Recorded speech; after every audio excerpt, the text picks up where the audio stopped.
Hola, buenas tardes. Soy Liliana López Borbón. Soy especialista en políticas culturales locales y construcción de ciudadanía y agradezco la invitación que me extendió la Coordinación Ejecutiva de Asuntos Especiales y Asesoría Cultural de la Secretaría de Cultura de la Ciudad de México para platicar sobre los componentes de la cultura como derecho humano. La idea de este conversatorio es hacer un pequeño recorrido histórico, pero sobre todo mirar la importancia de los derechos, la centralidad que tienen y sobre todo la importancia que significa su garantía en la vida social, en la vida política, en la vida de nuestra ciudad y de nuestro país y digamos de todos los países donde la democracia, digamos, es el eje sobre el cual construimos la vida en su conjunto.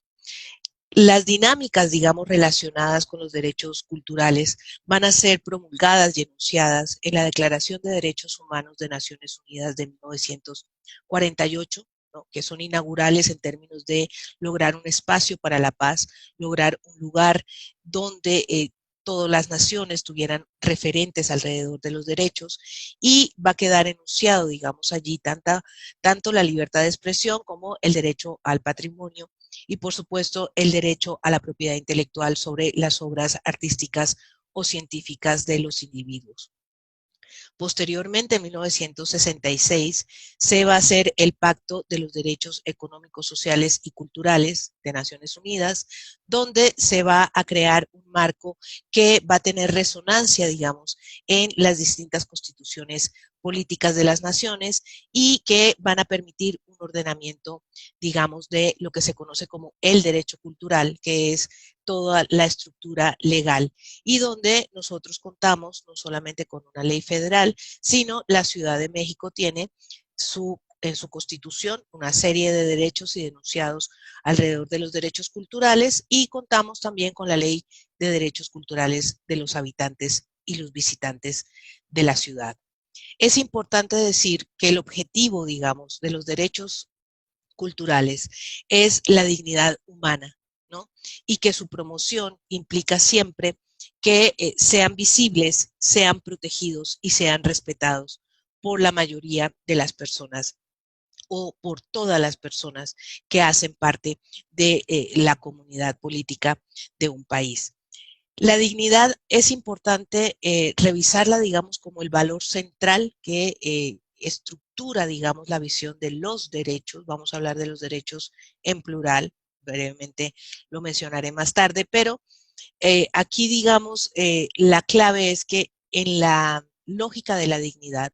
todos somos creativos, todos tenemos poder creativo y por otro lado, todos somos libres, ¿no? La libertad es lo que está detrás, el ejercicio de la libertad es lo que está detrás de todos los sistemas de derechos. Y aquí entonces siempre se recurre a los tres universales, ¿no? Cómo ser fraternos entre nosotros, para mirarnos entre iguales y construir de manera compartida una libertad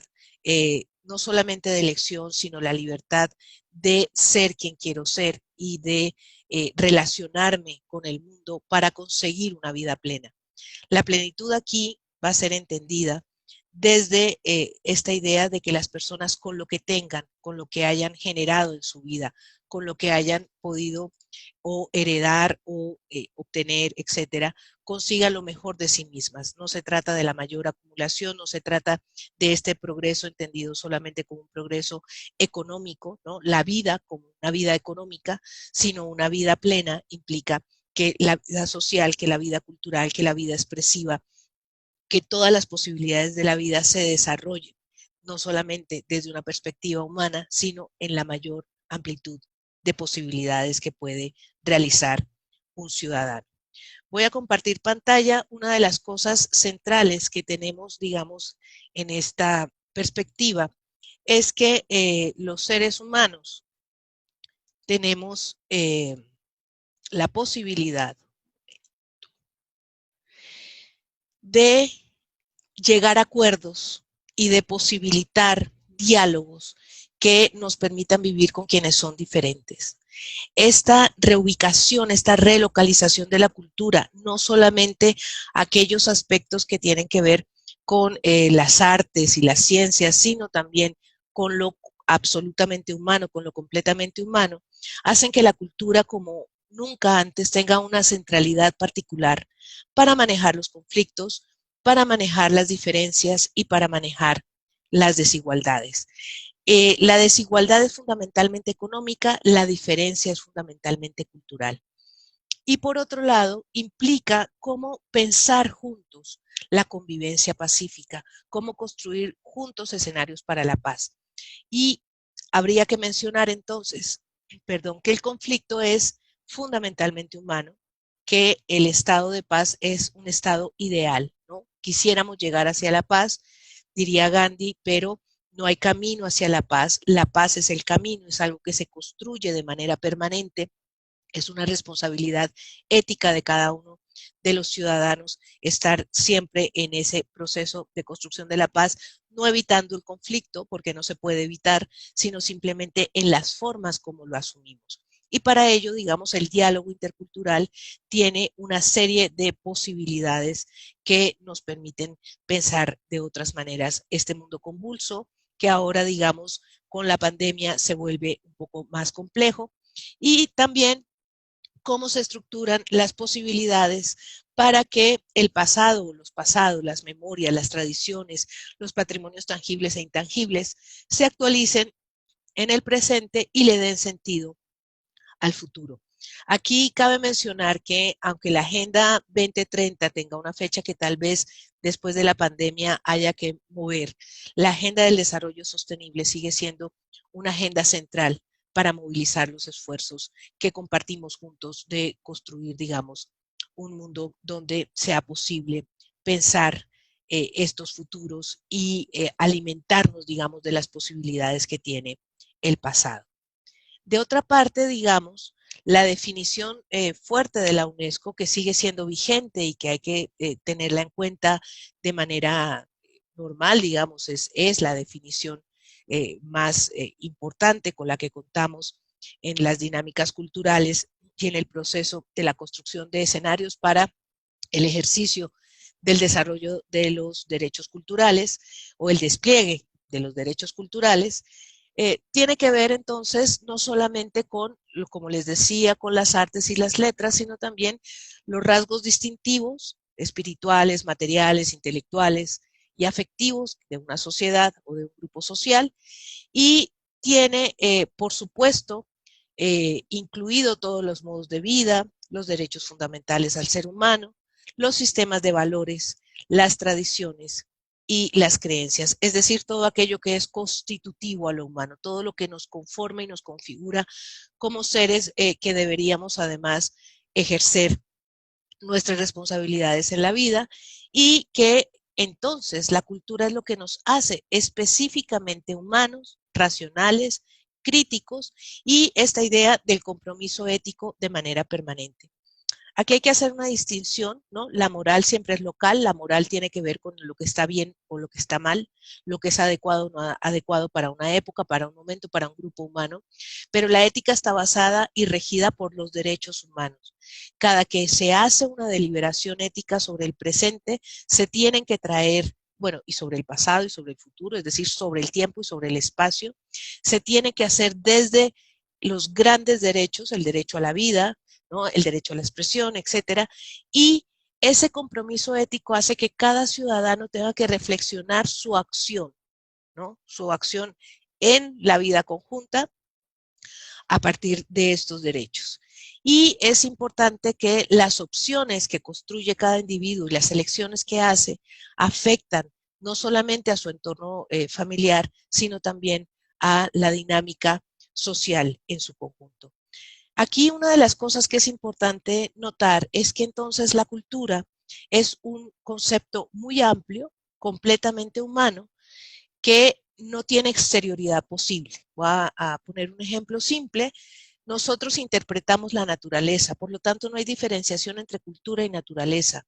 Lo que conocemos, lo que llamamos naturaleza, tiene una serie de contenidos culturales, una serie de discursos. Al no tener exterioridad posible, uno podría decir que todo lo humano es cultural, que todos tenemos cultura, pero desde la perspectiva, digamos, de los derechos culturales, su ejercicio, las institucionalidades vigentes de la cultura, todos los ordenamientos legales y todos los sistemas según los cuales es posible trabajar en ella, no se harían, digamos, desde la cultura, sino habría que hacer un tránsito que ya proponen varios autores hace mucho tiempo, por lo menos empezando este siglo, transitar de la cultura hacia lo cultural. Lo cultural es allí donde construimos el sentido. ¿Cuál sentido? El sentido de estar juntos. El sentido que tiene vivir entre comunidades que son diversas, pero también diferentes. Y aquí la diferencia es un tema que habrá que tocar porque no, la diversidad no significa que entonces como somos diversos nos llevamos bien simplemente porque somos diversos. Realmente una de las cosas que anida dentro de la palabra diversidad es la palabra diferencia. Y la diferencia produce roces, produce exclusiones, produce discriminaciones, produce que miremos al otro no desde la dignidad, que es el objetivo, digamos, la dignidad humana es el objetivo de todos los derechos humanos y culturales, sino que miremos al otro desde la diferencia, desde lo que lo hace distinto a mí. Y en esa diferencia es donde se producen los choques, los conflictos y, digamos, aquello que puede quebrantar la paz y la convivencia. Y por otro lado, lo cultural, teniendo en cuenta las expresiones y las formas como se despliega la creatividad y se genera en el territorio.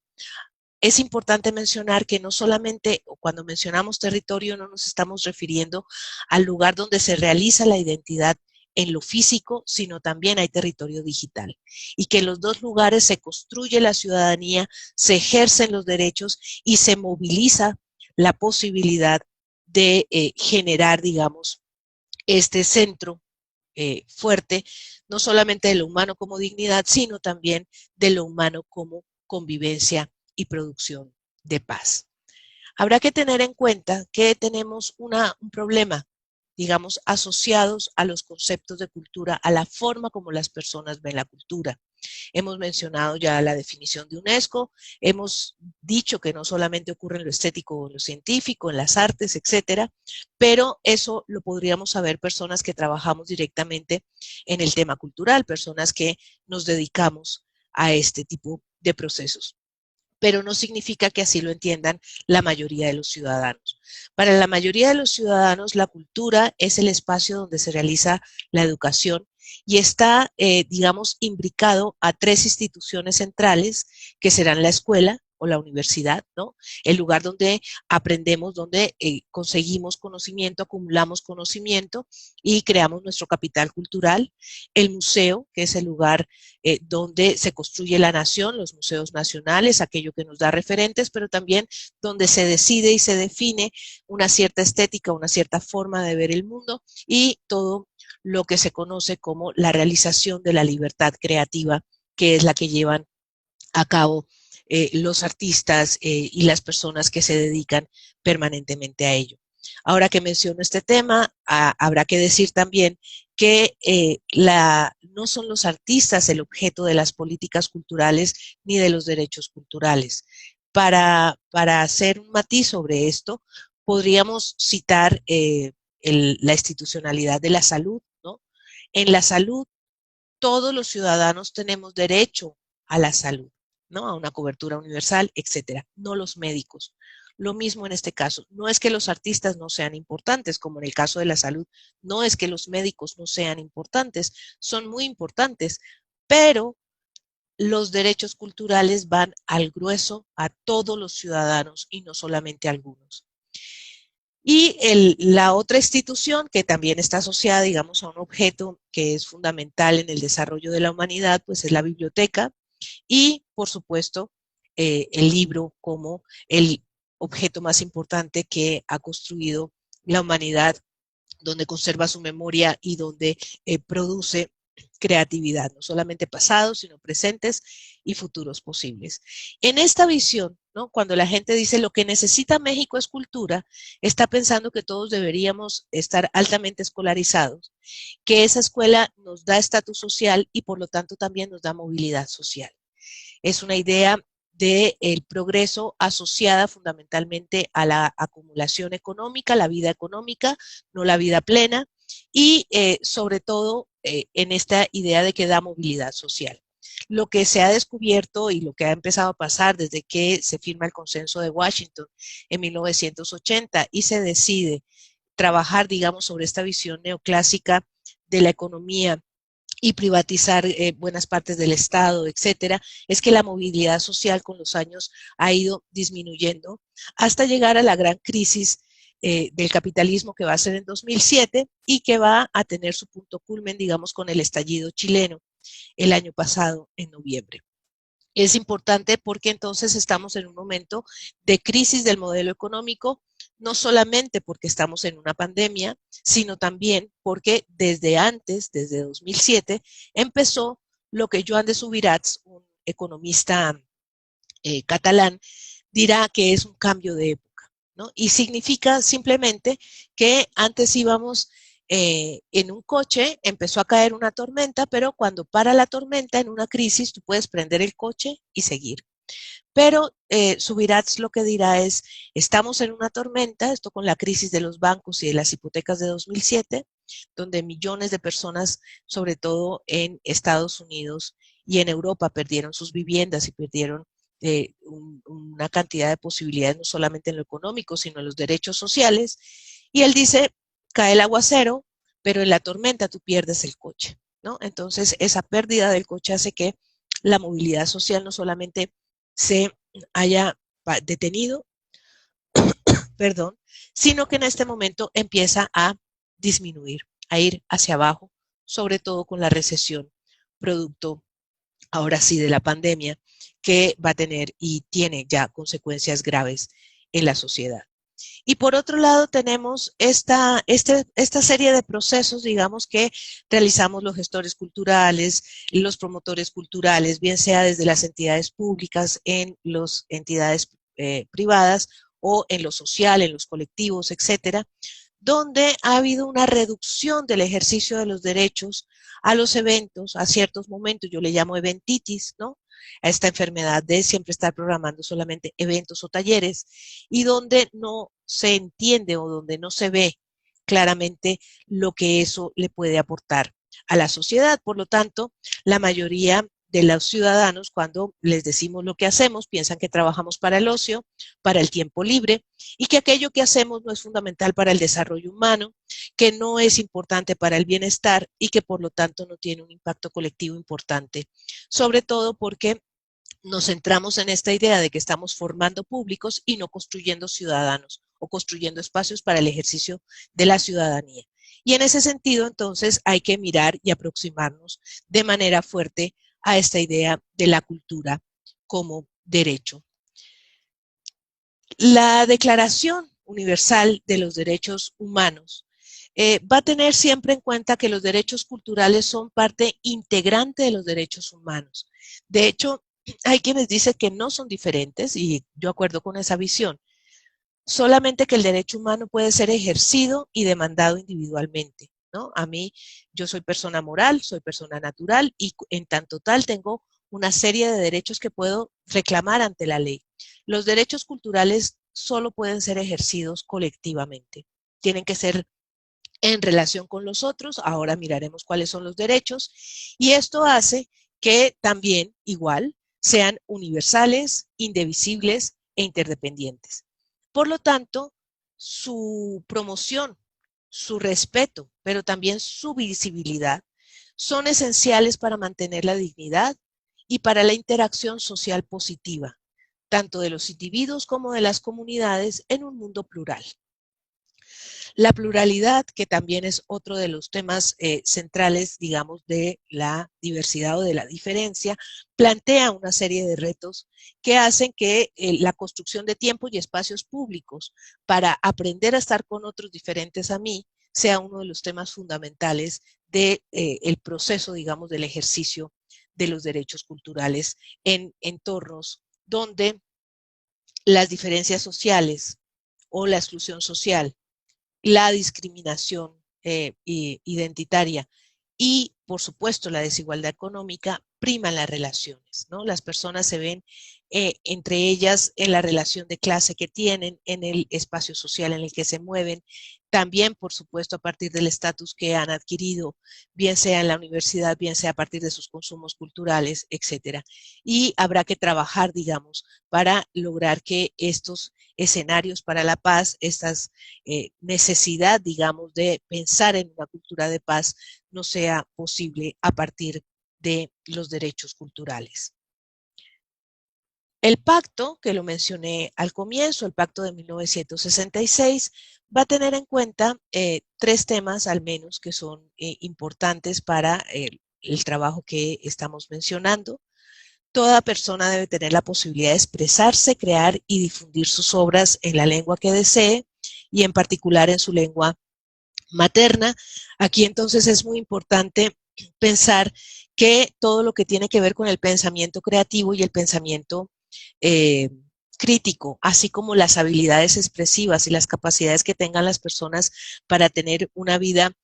plena, hacen parte del ejercicio de los derechos. Por lo tanto, las institucionalidades vigentes de la cultura deben pensar seriamente cómo propiciar espacios para esta expresividad, esta creación y esta difusión. Por otro lado, todos debemos tener una educación y una formación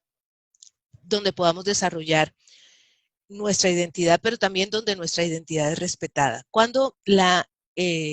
identidad es irrespetada, bueno, cuando tengo una lengua materna que nadie me permite hablar en ningún lugar, cuando mis costumbres no son necesariamente tenidas en cuenta, aunque no significa que los usos y costumbres estén por encima de los derechos, ¿no? Nada por encima de los derechos. Esto es importante porque hay usos y costumbres que, por ejemplo, son muy fuertes en la violencia de género, en la inequidad, etcétera, y no significa que por ser usos y costumbres deberíamos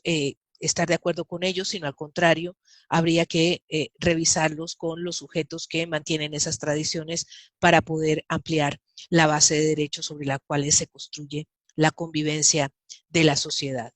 Y finalmente, toda persona debe tener la posibilidad de participar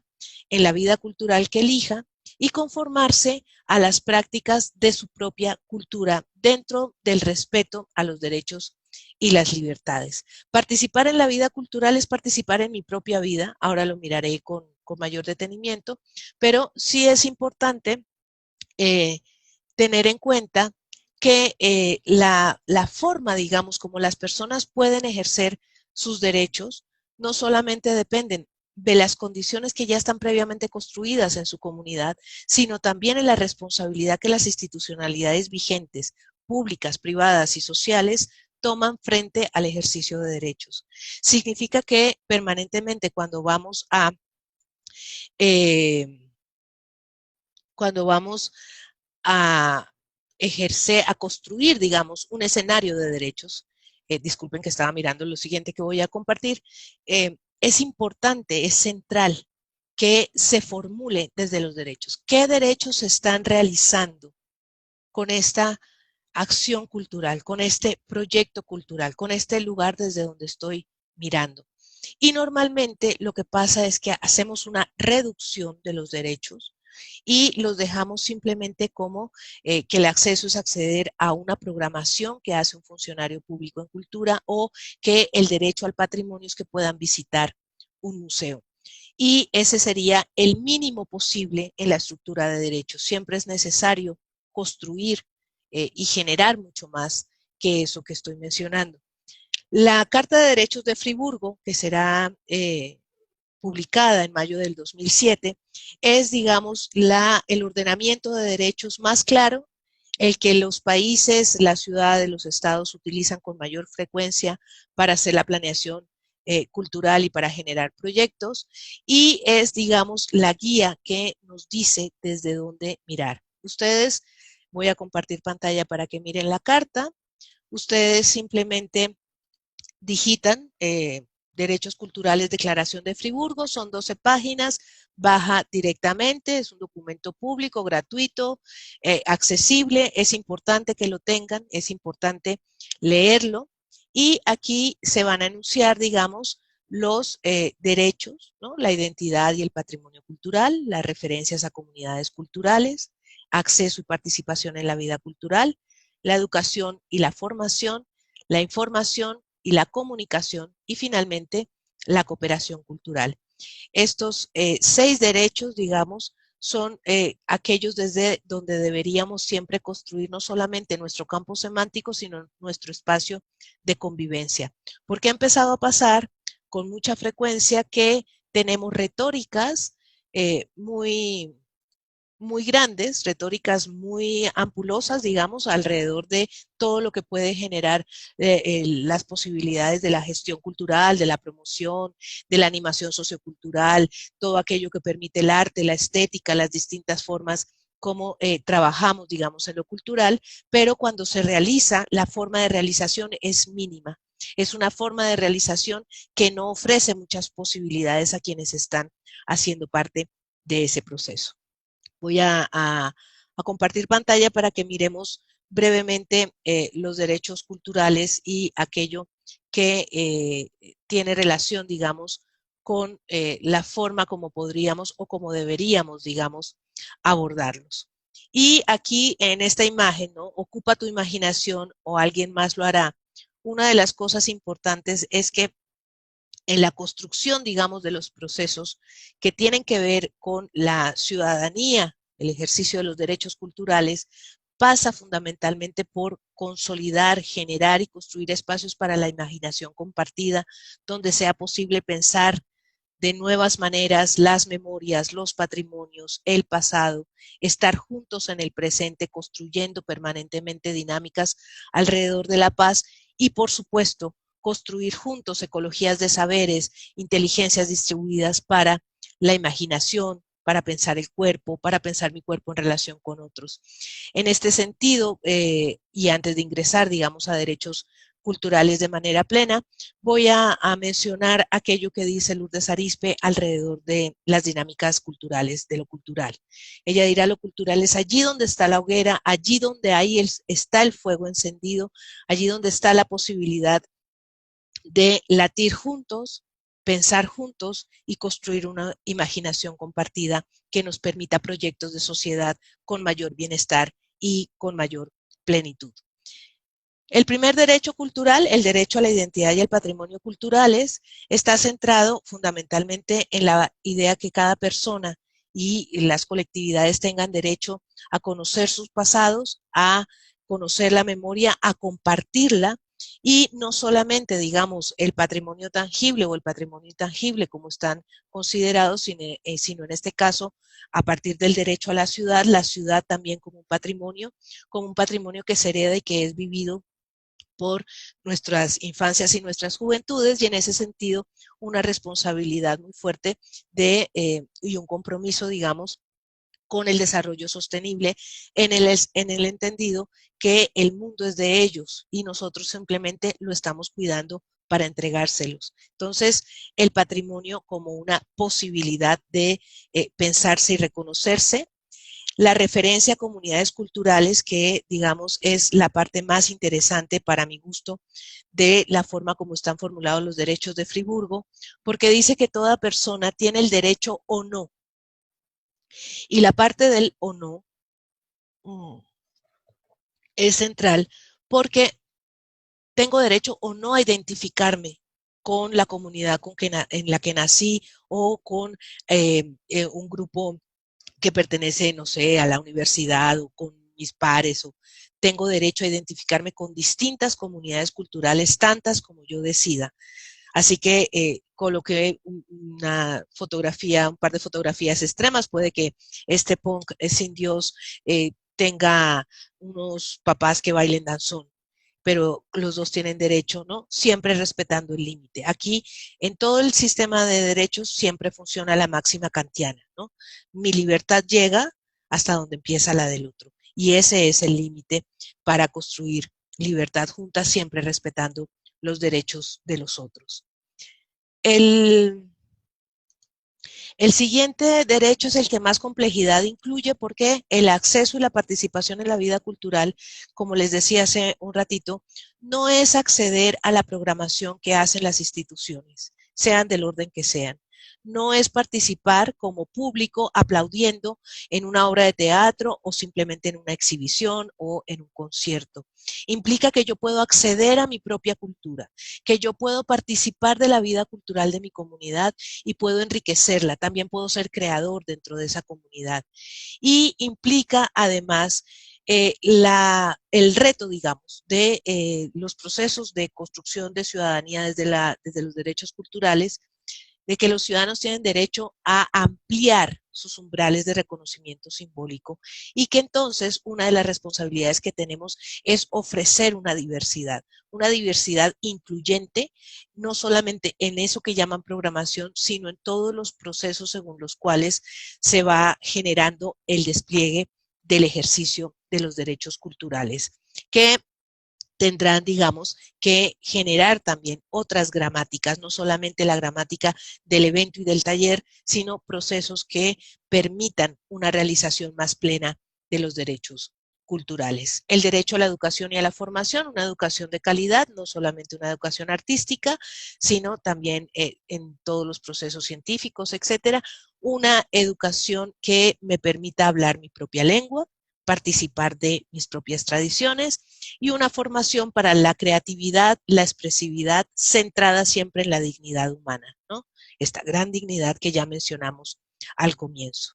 También el derecho a la información y a la comunicación, y no es el derecho a que me informen una cartelera, a que me digan qué está pasando en lo que se llama mundo o vida cultural de una ciudad, sino que yo también pueda comunicarme, que yo también tenga medios de expresión y que entonces las distintas voces que conforman la sociedad tengan posibilidades de constituirse como sujetos comunicativos, como sujetos que pueden expresar sus propias realidades, sus miedos, sus ansiedades, sus anhelos, ¿no? Y todo aquello que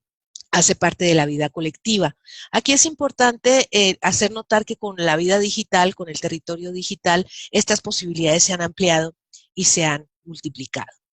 Y finalmente la cooperación cultural, que es la posibilidad de trabajar con otros, de generar con otros, de posibilitar, digamos, distintas dinámicas y distintas formas de estar juntos y de participar. En esta idea de la participación, es importante tener en cuenta que actuar libremente implica que todas las personas puedan escoger su identidad, identificarse con varias comunidades, cambiar de ideas y sobre todo ejercer sus propias prácticas, expresándose en la lengua de su propia elección y compartiendo conocimientos y expresiones culturales. Además de la participación y el tema del acceso, que ya lo hemos mencionado, ¿no? Las personas deben conocer y comprender su propia cultura y deben poderla difundir por cualquier medio tecnológico. Los derechos culturales contribuyen de manera muy importante, de manera central en la creación de manifestaciones espirituales, materiales, intelectuales y emocionales, y permite ampliar la base política y la base sobre todo de decisión. Siempre que estamos trabajando en derechos culturales, estamos teniendo en cuenta, vuelvo a compartir pantalla, estos 5 temas que son centrales para su garantía, y con esto empiezo a cerrar o cierro la plática, el conversatorio del día de hoy. La disponibilidad, ¿no? Para la garantía de los derechos culturales, ¿no? Un componente central es la disponibilidad, que los bienes y servicios culturales estén disponibles para que sean disfrutados y aprovechados. Y no solamente, digamos, los teatros, las bibliotecas, las artes, sino también los espacios públicos urbanos y también el espacio ambiental, los lagos, los ríos, etcétera, para que las personas puedan también disfrutar sus lenguas, las costumbres y tengan acceso al conocimiento y a la historia. Y que esta disponibilidad va siempre a generar una interacción cultural amplia y permiten la configuración de identidades que comprendan la diversidad, que se estructuren desde la posibilidad del diálogo para la convivencia, para la paz, para el estar con otros. El otro componente central será la accesibilidad. Y se trata que todos los bienes y servicios estén al alcance físico y económico, pero también territorial, ¿no? No solamente el acceso físico y financiero, sino también que en el territorio donde vivo tenga acceso. Y especialmente, digamos, poblaciones específicas, los adultos mayores, personas con discapacidades, poblaciones excluidas, y también implica que las personas puedan buscar, recibir y compartir información sobre sus propias manifestaciones en el idioma que ellos hablan o en la lengua que han heredado. La aceptabilidad tiene que ver con el derecho a una consulta informada sobre las decisiones, los planes, los programas y las políticas que realizan las autoridades en el sector de la cultura, y que esa consulta informada pueda también transformar, que tiene que ver con el siguiente componente, que es la adaptabilidad, puedan transformar las decisiones que esos sectores han tomado frente a estos planes, frente a estas políticas. Es decir, la flexibilidad de los programas para adaptarse a lo que se requiere. Y finalmente, que las políticas sean idóneas, ¿no? Que sean, que la realización de cada derecho humano o de los derechos culturales en lo colectivo estén adecuados al contexto y a la modalidad cultural de cada territorio, de cada región, de cada sector, de cada proceso cultural, sea tradicional, sea digamos, heredado, o tenga que ver con la creatividad en el presente y con las posibilidades de intervenir en ese presente. Finalmente, voy a cerrar, digamos, mencionando que la cultura, digamos, y los derechos culturales y todo su ejercicio son transversales a distintas políticas que hacen parte, digamos, de los ordenamientos estructurales de los estados, de los gobiernos en los tres niveles, federal, estatal y municipal.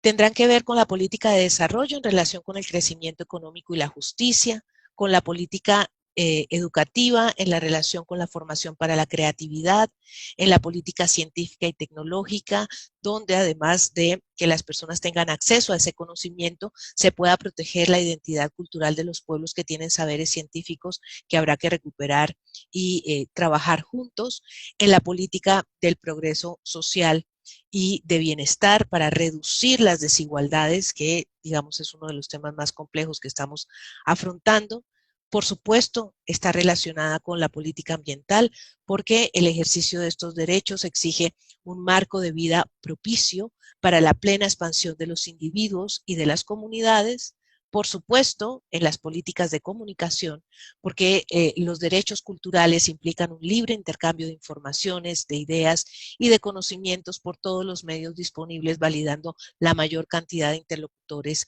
posibles. Y por supuesto, en todas las políticas del bienestar y de la cooperación para propiciar, digamos, la igualdad y el fortalecimiento de la paz, en el entendido, digamos, que el ejercicio de los derechos culturales, la cultura como derecho humano, al colocar en el centro la dignidad, tiene que colocar también la preocupación de que nos podamos ver, como les decía al comienzo, entre iguales para construir juntos la convivencia necesaria, el bienestar necesario y alcanzar en la posibilidad más cierta una vida plena. La vida plena se relaciona con esta idea que les decía de lograr mi máximo desarrollo a partir de aquello con lo que nací, con lo que tengo y con lo que puedo hacer en el desarrollo de mi biografía. Aquí, y ya cerrando, digamos, se trata fundamentalmente de cómo los derechos culturales nos permiten vivir con otros y nos permiten construir una ciudad, un hábitat para estar juntos, la posibilidad de imaginarnos juntos y de respetarnos para producir